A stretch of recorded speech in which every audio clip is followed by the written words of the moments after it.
After working with various Skool creators for more than a year and building systems that ties up together Skool, content, email marketing, and CRMs all together, I'm building one for myself, and I'm going to show you the exact steps I do and how I build it so you can do one for yourself too, so you can engage more members, build trust faster, and sell. And as co-creators, most of us have very similar structure to what we do. We have the traffic, the views, where are people coming from, either from YouTube, from Instagram, outreach, inbound, outbound, whatever, right, where people find about you. Then you have the step to convert them, which is probably your free group or a low ticket pay group, or maybe you have a lead magnet outside of it, but it doesn't really matter. Then when they join, you maybe ask for email address, maybe you reach them out to just welcome them or something like that. But most of the schoolers are not doing anything with it. It's just either they're not asking it at all or just hands in there and nobody doing anything with it. But it's okay. We'll just talk about it a bit later. And then we have paid offers to sell to those new members and the traffic that comes into our world. But the thing is, it's not really connected. I mean, it is connected, right? There's a logical steps, but there are so many gaps people can fall through, and you are not able to just recover the people and move them back to the structure and move them down towards your offer. Let's say someone likes your content and they want to join your group. They click on join, and what happens next? They come in, start poking around, but wait, what happens with the people that never get into your group because of the membership pending screen, right? They wanted something, they clicked, they wanted to join, and then they just see the membership pending screen and never log back into it. How many of these does your group have stalling inside? Because I have many, you can see the pictures right now. They were into what you're doing, joined your Skool group, but because of that screen, they never came back again. And I'm not saying leave it open. I'm gonna show you exactly how you can do that in the second part of the video. And it happens because people are not really used to Skool. They see something new, something cool, they log in, create an account, but then they just disappear because they're not used to it and don't know how to use that.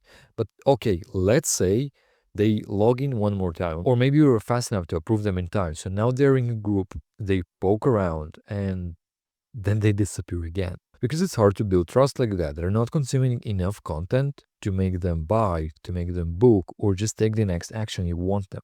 And honestly, I prefer not to rely on people checking my group every once in a while. I prefer be the one in control, and that's what this system gives you. So let's take a look at it.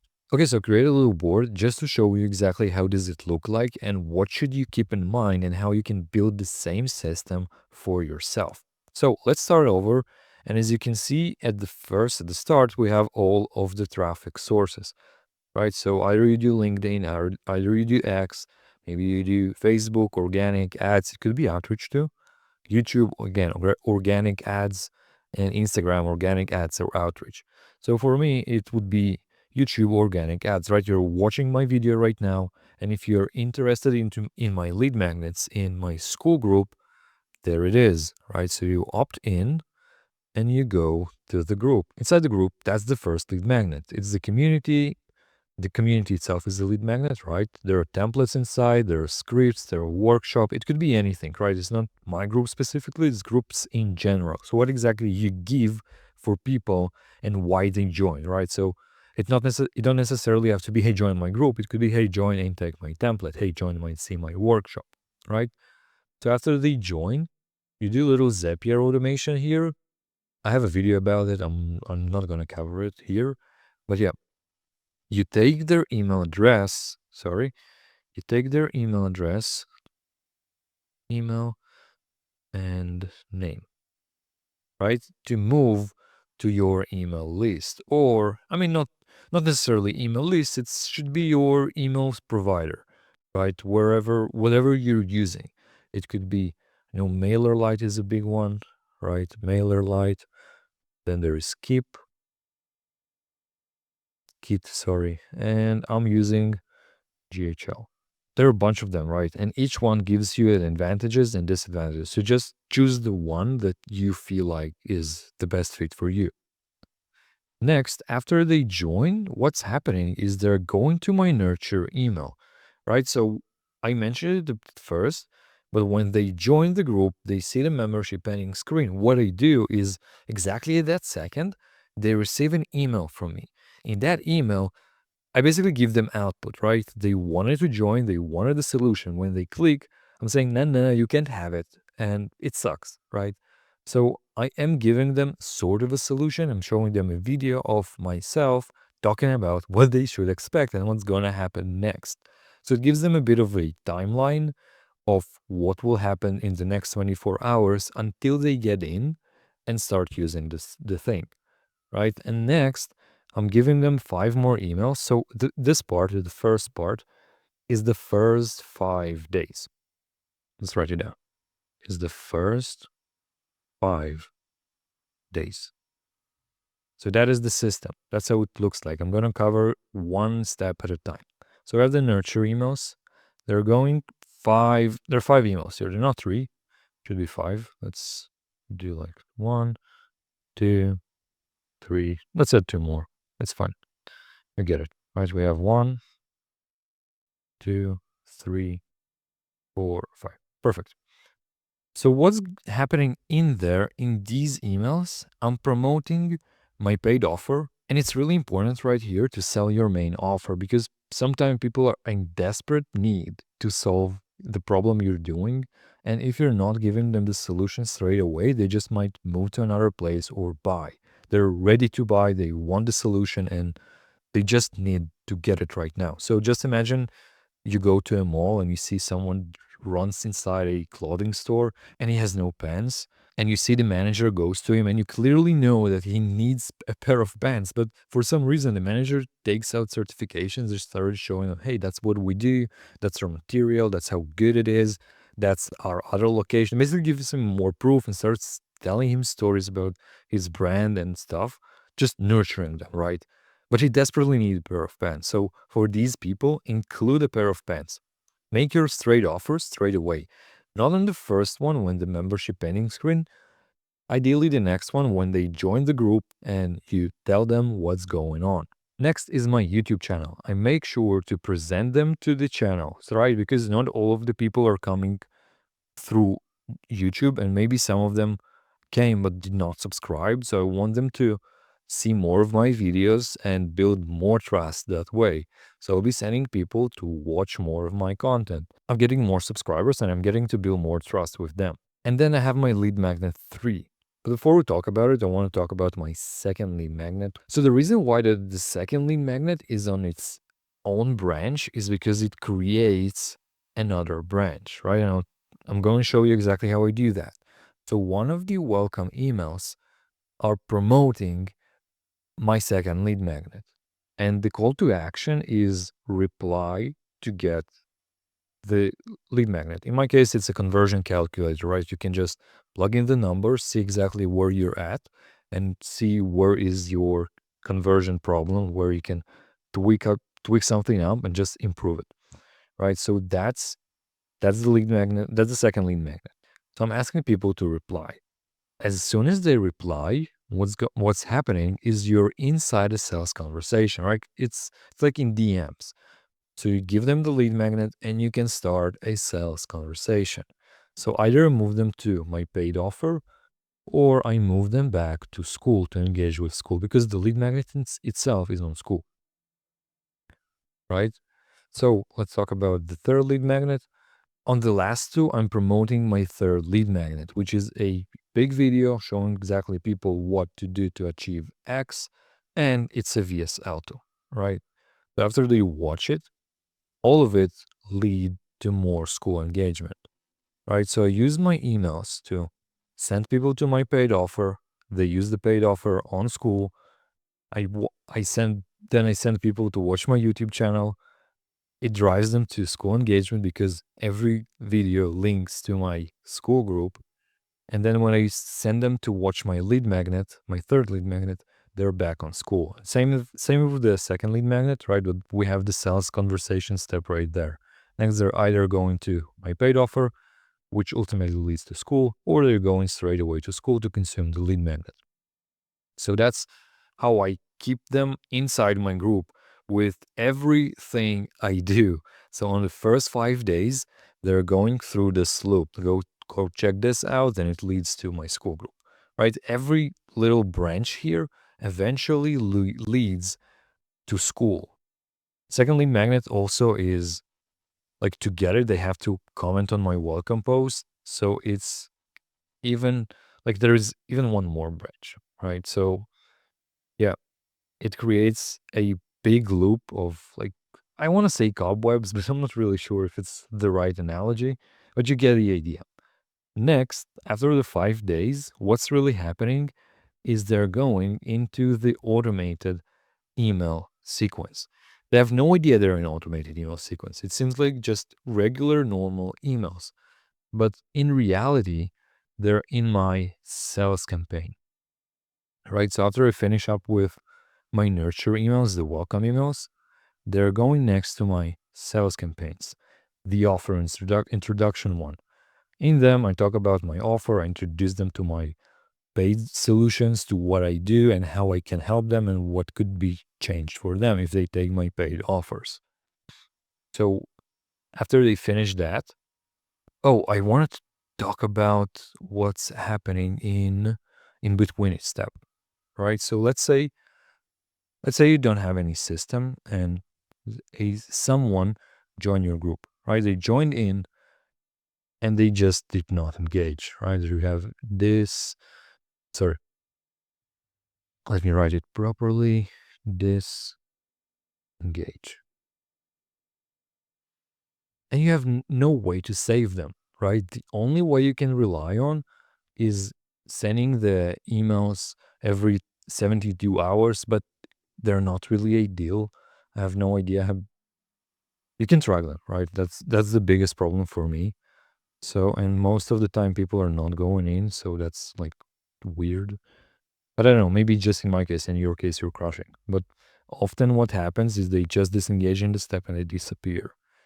And here, for example, let's say they went into my YouTube channel, right? They can just disengage and get out. But what happens tomorrow is I send another email which promotes something else.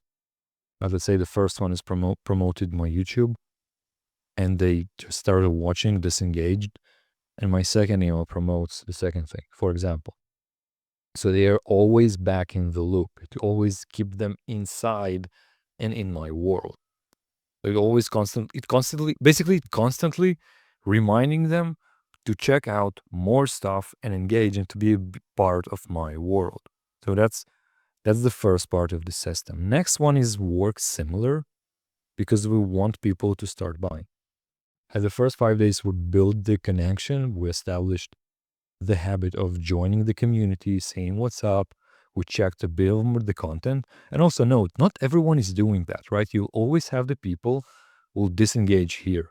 Even if you're sending like million emails, not all of them will engage. So yeah, it's something you should keep in mind. But the chances of them moving through the steps and actually engaging are going way, way higher. So let's talk about next what's happening. Sales campaign, offer introduction. Right here, I'm introducing my offer, talking about, I already talked about it. So what's really happening there? They're not necessarily moving to the next campaign. They're either buying, right? If they're, sorry, I want the green one. They're either buying and becoming a client, a customer, or they're not buying, so they're moving to the next step, not buy. The chance of them buying here is not 100%, right? You can't rely on people constantly buying on your first sales campaign. Sometimes they need to see more, sometimes they need to consume more. And basically, they just don't trust you yet enough to buy. Or maybe you're not doing a great job of showing what your solution can really help them specifically. For that, we have our second campaign. It is the content-led campaign. Right here, I'll be sending people to, hey, watch this video, watch this VSL, hey, watch this webinar, right? It's something that they consume and eventually make an ask. So it will be either sign up to a webinar or watch this video and then I'm following up with the conversion campaigns. Basically, campaign that are not just selling. It's not like the first one. Hey, just check out the sales page, check the sales page, check the sales page, buy. It's more, hey, consume this. Hey, check this out. Watch this. So they spend more time, and in the end, you make this sale at the piece of content itself. Right? It's the content-led sequence sales campaign. Next, some people buy, some people are not buying. If they're buying, we're removing them from the sequence and they will not be receiving the next campaign. If they're not buying, they're moving to the objection handling campaign. What's happening in the objection handling campaign? You handle their objections, right? Simple. I won't really cover it. But then the logical question is, I'm just starting out. Denis, I'm just starting out. I have no idea how to build campaigns. I've never sent an email before. How do I do it? Amazing. I don't have any of these because I just started out. I have no campaigns at all, right? And that's everyone who just starts out. They have no campaigns. They don't really know exactly what the audience want and what they should do. So what's happening is you go to the broadcast email. So you start just sending regular broadcast emails, like a newsletter, right? Also, a note. Let's say you do have the campaigns, right? You already build them, you already have them, and they finish the last campaign. And once again, the people who bought are getting out of the campaign, and the people who are not buying, they're moving to your newsletter, to your broadcast emails, to the ones you're sending right now, to your live emails, right? And then when you build more campaigns, you add it right there. So let's talk about these emails. So I like to send 7. The reason why I'm sending not 7, I'm sending a lot, right? There are endless of them. You can send infinite emails. But if you want to build campaigns, the easiest way to do that is simply by sending 7. And I'll talk about what exactly including them for 3 weeks, for 3 times. Right? You want to send 7 emails, 7 emails, 7 emails, test specific variables, which I'll talk about real soon. And then you decide, and then you have an understanding of what your audience wants and needs, so you can build your sales campaign based on that. So let's talk about it. So what do you include in these emails? Let's zoom in a little bit. Okay, email number 1, I would talk about desires. Desire. What do people want to achieve, right? What their ultimate goal of them following the process, why they join the list, what they want to achieve, right? Next is fears and problems. What their problems right now, what they fear the most, what they don't want to ever happen to them, right? What's the reason they're solving the problem in the first place from a fears perspective? What pushes them to act, right? Email 3 would be habits. What are the day-to-day habits and things they do that keeps them stuck where they at? Next is objections. The main objections they have towards buying your offer, why they haven't bought it just yet, right? What's the things that hold them back before they buy? Next, I would say daily struggles.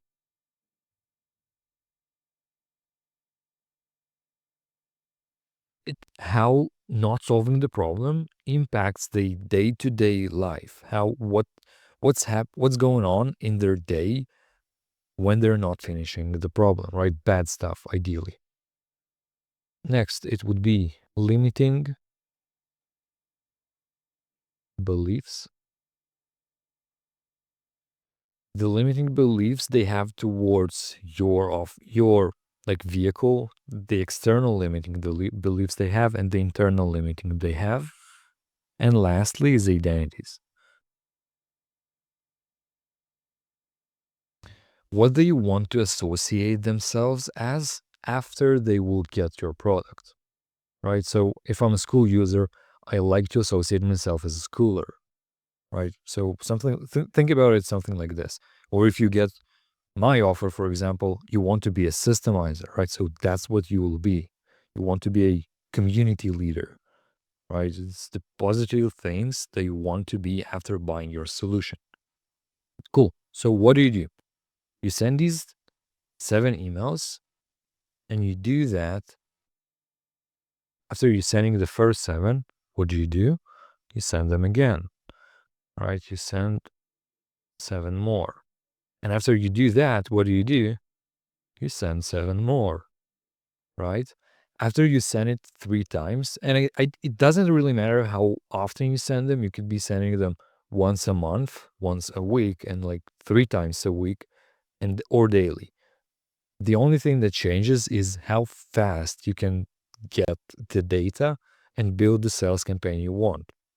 So for me, ideally, I would prefer send these emails daily to get more data and automate it faster, right?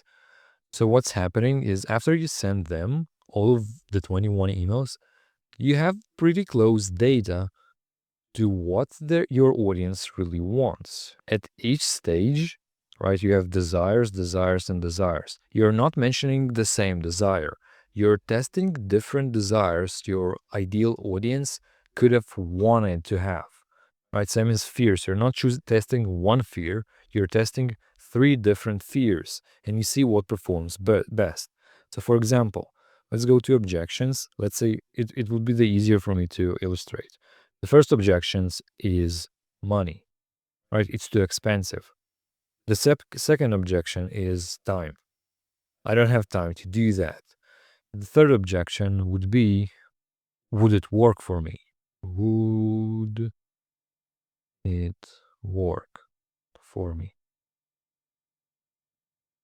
Right, so you test and you see which email gets the most attention, which emails get the most clicks and the most sales, right? Because actually in the email you want to overcome the money objection. If you succeed and you see sales, then it means it was successful. Same as with time, and same as with would it be worth for me. So when you overcome the objection and you actually sell, you get to see which one is the main objection your audience having. So for me, let's say it would be the money objection, right? Because it performed better than these two. Let's say for desires, let's say this desire performed better than everyone else. The rest of the desire, I mean. Let's say habits, this one was better than all of the rest.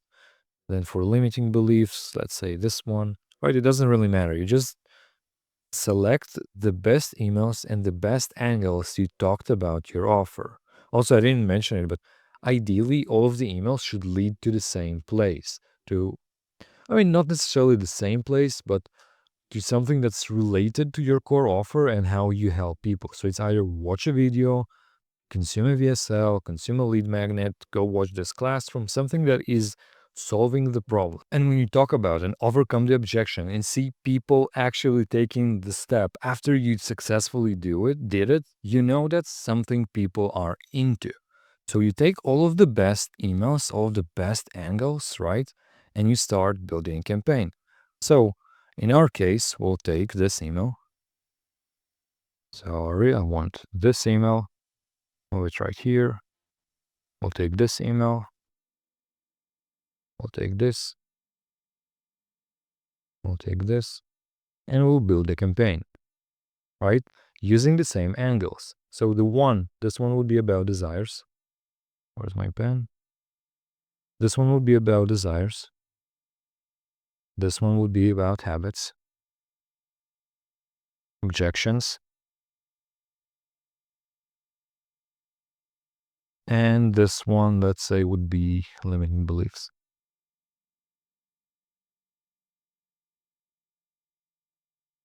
You get to build the entire campaign and send it as a broadcast email later, right? Ideally, not ideally.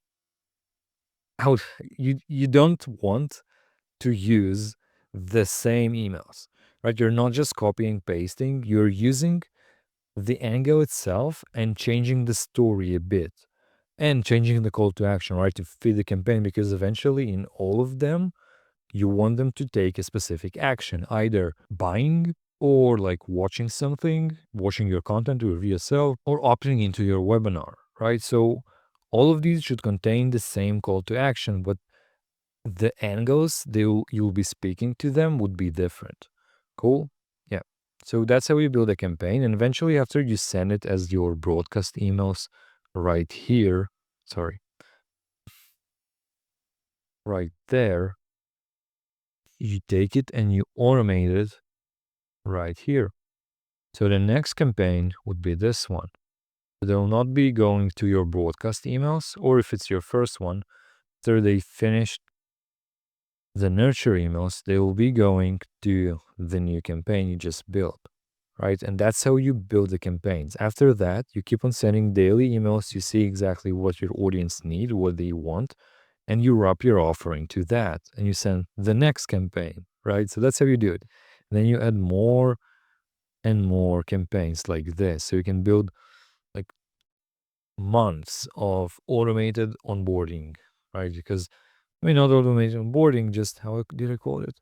Automated email sequences. So they join in and every day they get an email, which is a part of a specific campaign. So that's a sales campaign, a content-led campaign, objection handling campaign. It could be another sales campaign. It could be engagement campaign. It could be anything, right?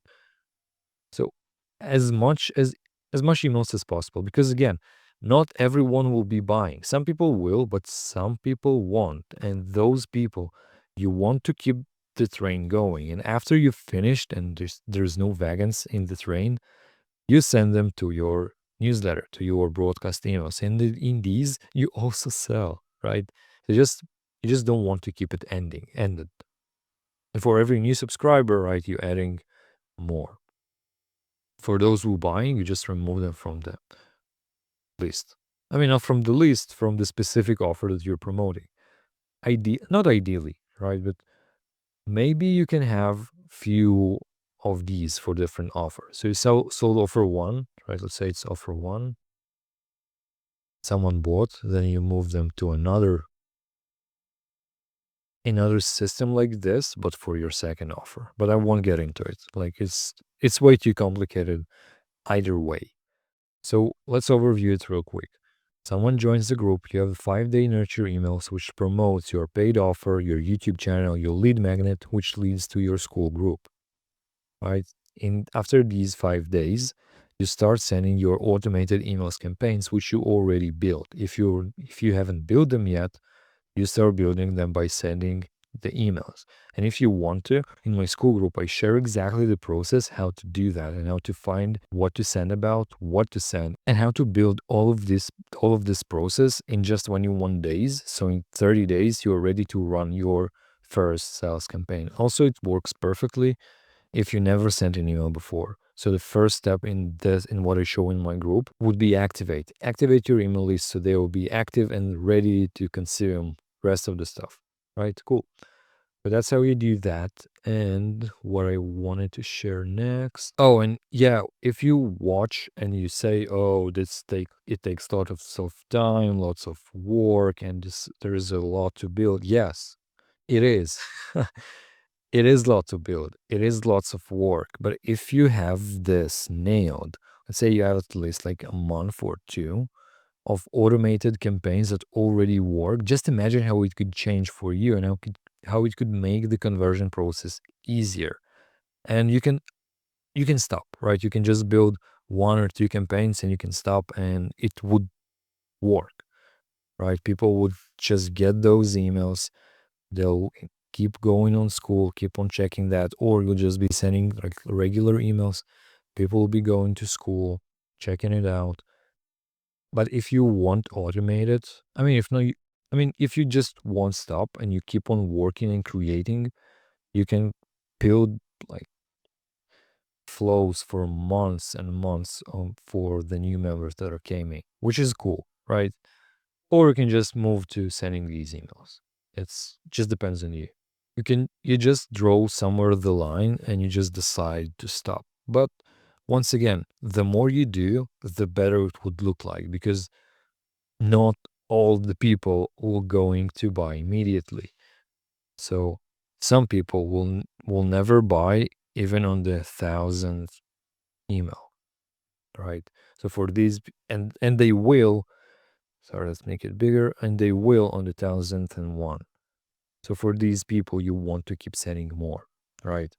Okay, so that's the entire system. Once again, for first 5 days, you nurture them, and then you start sending your campaigns, and then you move them to your daily emails, which are your live emails, the ones you're writing right now, and just sending to your list. And that's how it looks like. And most of the Skool creators are just focusing on the front yard, how to get more people into the group. But the thing I just showed you focuses on converting these people, how you maximize every new view, every new member, and get the most out of them. And that's what actually moves people from members to buyers. And if you never build this, you'll be relying on getting more content, more views, more members, and sending out more DMs just to stay where you're at right now. And if you build it once, every new member that comes tomorrow will be worth more than every member that came in yesterday. So if you got a Skool group, your traffic is going well, and you're on the edge of starting doing that system, or maybe you're already emailing your members, in the next video, I show the exact 7 email types you can send to your members right now with zero automations involved. The ones I use to get my first few high ticket sales without any automations, just me emailing my list. So watch it next.